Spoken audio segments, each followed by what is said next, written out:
আসসালামু আলাইকুম।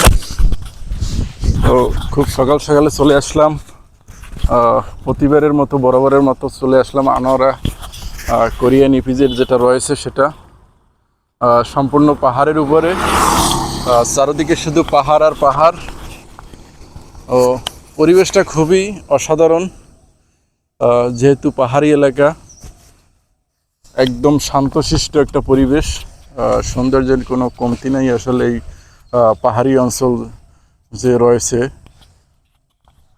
অনেক সবচেয়ে বড় একটা ইপিজেড চট্টগ্রামের ভিতরে তথা বাংলাদেশের ভিতরে সবচেয়ে বড় একটা ইপিজেড, সেটা হলো কোরিয়ান ইপিজেড।